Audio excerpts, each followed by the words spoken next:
નમસ્કાર મિત્રો, આજના વિડીયોમાં તમારું સ્વાગત છે। મિત્રો, લોકસભાની ચૂંટણી નજીક આવી ગઈ છે અને જે પોલિંગ સ્ટાફ છે તેની મીટિંગ પણ શરૂ થઈ ગઈ છે। ત્યારે જે પહેલી મીટિંગ હતી તે મારી 29/3/2024ના રોજ હતી। તેમાં કઈ નવીનતમ બાબતો મને જાણવા મળી અને તમારા માટે પણ કંઈક નવીનતમ છે આ વખતે, તેની ચર્ચા આપણે આજના વિડીયોમાં કરવાની છે। તો વિડીયો પૂરો જોજો જેથી કરીને તમને પૂરી માહિતી મળી જશે। તો ચાલો આજનો વિડીયો શરૂ કરીએ।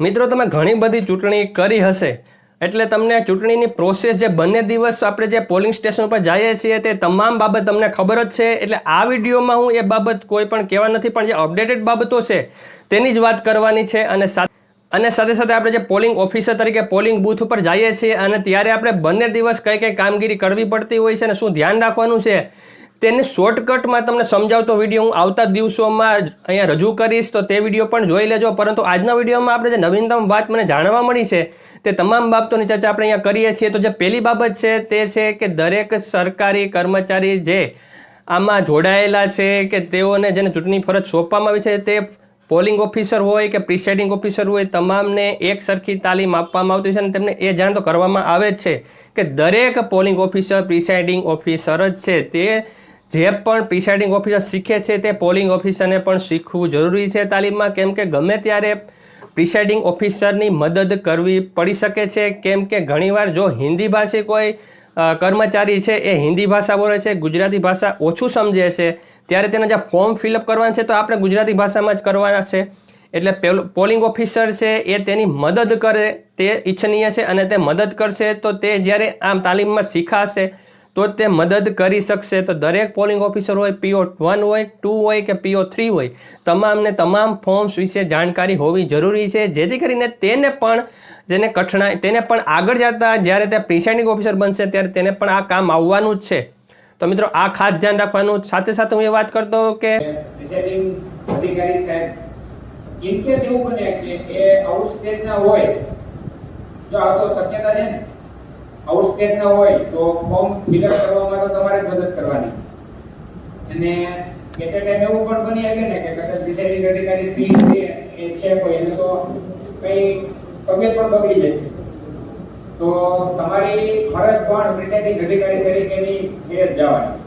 આ વખતેનું જે મેઇન અપડેટ છે તે છે કે દર વખતે જે ફોર્મ્સ આપવામાં આવતા હતા, કવર આપવામાં આવતા, એની જગ્યાએ એક બુક આપવામાં આવશે અને એક સિક્કાની બે બાજુ હોય જ છે। તેમાં એડવાન્ટેજ પણ છે અને ડિસએડવાન્ટેજ પણ છે। એડવાન્ટેજની વાત કરી લે તો તમારે હવે અલગ અલગ ફોર્મ્સ સાચવવાની જરૂર નથી, એક બુકમાં તમામ ફોર્મ્સની વિગત આવી જશે। પરંતુ ડિસએડવાન્ટેજ એ છે કે જ્યારે પણ ફોર્મ બગડે છે ત્યારે તે બીજું ફોર્મ મળી જતું હતું, પરંતુ હવે છે બુક।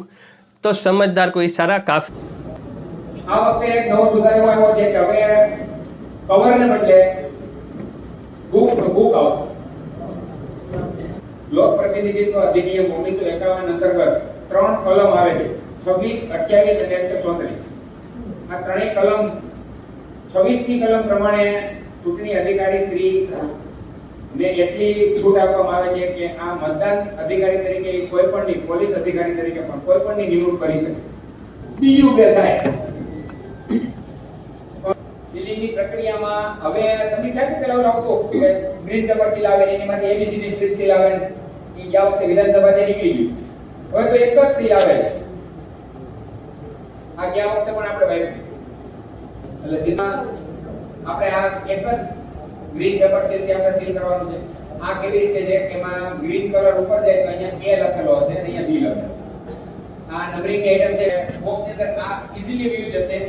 એટલે આમ તમારે પછી એને ફોલ્ડ મારવાનું હોય ને તો ઘણા નવો પ્રશ્ન થાય કે પેલા ABCD માં કેમ આપણે A રાખીએ, B લગાડીએ, C લગાડીએ, તો રાઉન્ડ કરીને B। આમાં એક જ વસ્તુ છે કે ગમે લગાડો નંબર છે ને એ ઉપર દેખાવો જોઈએ।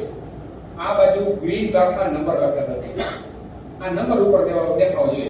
મિત્રો, બીજી એક મહત્વપૂર્ણ અપડેટ એ છે કે તમામ જે પોલિંગ સ્ટાફ છે જેની બીજી મીટિંગ આવશે તેમાં એક ટેસ્ટ લેવામાં આવશે આ ટેસ્ટ 30 પ્રશ્નોની હશે અને જે પહેલી તાલીમમાં આપણે જે શીખ્યા છે તેના જ જવાબો છે તે તેમાં દેવાના થશે. એટલે તેના ઉપરથી પ્રશ્ન પૂછશે અને QR કોડ સ્કેન કરી ગૂગલ ફોર્મ ઓપન કરી તેમાં એના આન્સર દેવાના થશે. 30 પ્રશ્નો પૂછવામાં આવશે.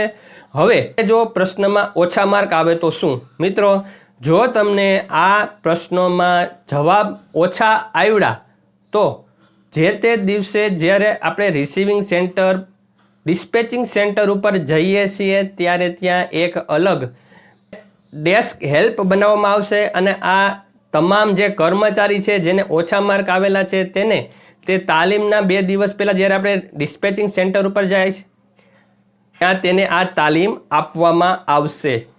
ટેસ્ટ આપવામાં આવશે. ટેસ્ટ તમારે ફરજિયાત આપો. અને આજે જે તાલીમમાં તમને કોઈ મુદ્દાઓ બતાવવામાં આવે ને પીપીટીમાં એના ઉપરથી તમારી ટેસ્ટ લેવાની રહેશે. એટલે એ ટેસ્ટ ગૂગલ ફોર્મના સ્વરૂપમાં જ આપવાની છે. QR કોડથી તમારે સ્કેન કરવાની છે અને એ તમારે ટેસ્ટ આપવાની છે. તો મિત્રો, જ્યારે આપણે બીજી જે તાલીમ છે તેમાં મતદાન કરશે જે પણ સરકારી કર્મચારીઓ, ત્યારે વચ્ચેથી પોસ્ટને કાઢી નાખવામાં આવી છે તેવું મામલતદાર શ્રી કેશોદ દ્વારા કહેવામાં આવ્યું હતું. અને સાથે સાથે એમ પણ કહેવામાં આવ્યું હતું કે તમામ જે ફોર્મ છે કે જે 12A પત્રક હોય તમારું કે તમારા પોસ્ટલ બેલેટ હોય તે તમામ છે એ રૂબરૂમાં ગાંધીનગર લઈ જવામાં આવશે અને ત્યાં હાથોહાથ આપલે કરી તમામ જે એસેમ્બલી છે જિલ્લાના તાલુકાના ફોર્મ આપલે કરવામાં આવશે અને તમારા જે ફોર્મ છે એ રૂબરૂ હાથોહાથ અહીંયા તમારા સુધી પહોંચાડવામાં આવશે. જે તે તાલીમના સ્થળે કે જે બીજી તાલીમ છે એટલે કોઈ પણ અન્ય એસેમ્બલીના કોઈ પણ કર્મચારી છે તેનું ફોર્મ પણ જે તે બીજી તાલીમ છે તે સ્થળે પહોંચી જશે. ફક્ત તેને ત્યાં ફોર્મ ગોતવાનું છે અને ફોર્મ મળી જાય એટલે ત્યાં તે તેનું જે મતદાન છે તે કરી શકશે. એટલે વચ્ચેથી પોસ્ટ વિભાગને દૂર કરવામાં આવેલા છે. હવે બીજું નેક્સ્ટ અપડેટ છે તે છે કે આ વખતે જે વીવીપેટની બેટરી હોય છે તે પણ અલગ રીતે કાઢવાની છે અને સાથે સાથે એ જે બેટરી છે તેમાં નંબર લખેલા હશે. તો આ વખતે કંઈક અપડેટ એવું છે કે બેટરીના નંબર પણ લખેલા હશે તો તે પણ આપણે ધ્યાન રાખવાનું છે. બેટરી અલગથી કાઢીને આપવાનું છે જ્યારે આપણે તેને જમા કરાવવા જઈએ છીએ ત્યારે. તમારું મતદાન પૂરું થાય ત્યારે તમારે વીવીપેટમાંથી બેટરી કાઢી નાખવાની. રિસીવિંગ સેન્ટર ઉપર પાછી તમારા બેટરી મંગાવવામાં આવશે. આ વખતે તો બેટરીના પણ નંબર આવી ગયા. એ નંબરિંગ આઇટમની જે બેટરીના પણ નંબર હશે. બેટરી પણ મંગાય તમને ફાળવેલી બેટરી પણ લખાઈ ગઈ છે. અને મિત્રો, વીવીપેટની તમને ખબર જ છે કે વીવીપેટ છે એ જ્યાં સુધી વાસ્તવિક મતદાન એટલે કે મોકપોલથી લઈ અને વાસ્તવિક મતદાન ન થાય ચાલુ ત્યાં સુધી તેને ચાલુ કરવાથી મોકપોલમાં જ વીવીપેટને શરૂ કરવાનું છે. તેને આપણે જે જોડવાની જે રીત છે તમને ખબર જ છે કે બીયુમાંથી એ વીવીપેટમાં આવશે અને વીવીપેટમાંથી કંટ્રોલ યુનિટમાં તે આવશે તેનું વાયરિંગ અને તેનું કનેક્શન. પરંતુ જો ઘણી જગ્યાએ 16 ઉમેદવાર કરતાં તે વધી જાય તો તેને 2 બેલેટ યુનિટ આપવામાં આવે છે. તો તમને ખબર જ છે તો બેલેટ યુનિટમાં મેક્સિમમ 16 ઉમેદવારનું લિસ્ટ હોય છે તે એમાં સમાવેશ થઈ શકે છે. હવે માની લો કે 16 ઉમેદવારો છે અને એક નોટા હોય છે તો તમારે 16 + 1 એટલે કે 17 જે બટન છે તે હોવા જોઈએ. પરંતુ એક નોટાને લીધે તે અલગ મશીન થઈ શકે છે લોકસભાની ચૂંટણીમાં અને જ્યાં જ્યાં વિધાનસભાની ચૂંટણી છે ત્યાં. તો તેને માટે જે કનેક્શન છે તેની વાત કરી છે કે BU1 હોય છે તેનું કનેક્શન BU2માં દેવાનું છે અને BU2થી વીવીપેટમાં કનેક્શન આપવાનું છે અને વીવીપેટથી કંટ્રોલ યુનિટમાં કનેક્શન આપવાનું થશે. તો તે રીતે તેનું કનેક્શન આપવામાં આવે તે ઈચ્છનીય છે. લોકસભામાં આવે એવું નથી કે વિધાનસભામાં જ આવે કે લોકસભામાં પણ ક્યાં આવ્યા તો પહેલા BU નો કેબલ બીજા BU માં BU નો કેબલ વીવીપેટમાં જવાનો છે પણ પહેલા BU નો કેબલ બીજા BU માં અને બીજા BU નો કેબલ વીવીપેટમાં અને પછી વીવીપેટ નો કેબલ છે CU. વીવીપેટ અને CU એક જ રહે. અને બીજી એક વાત કે વીવીપેટમાં 1500 કાપલી સુધી આપવામાં આવતી હોય છે અને આ એક નવું જે અપડેટ હતા તે છે. તો વિડીયો હતો એ આ ચૂંટણીની તાલીમમાં જે અપડેટ છે તેને લઈને હતો. તો વિડીયો કેવો લાગ્યો જરૂર કહેજો. ચૂંટણીની બંને દિવસની તાલીમમાં જે કામગીરી હોય છે તેનું શોર્ટકટ્સ છે તે હું નેક્સ્ટ વિડીયોમાં લઈને આવીશ. તો આજનો વિડીયો ગમે તો લાઈક કરી દેજો, ચેનલ સબસ્ક્રાઇબ કરી બેલ આઇકોન દબાવી દેજો જેથી કરીને તમને નવા અપડેટ્સ મળતા રહે. Thank you very much. જય શ્રી કૃષ્ણ.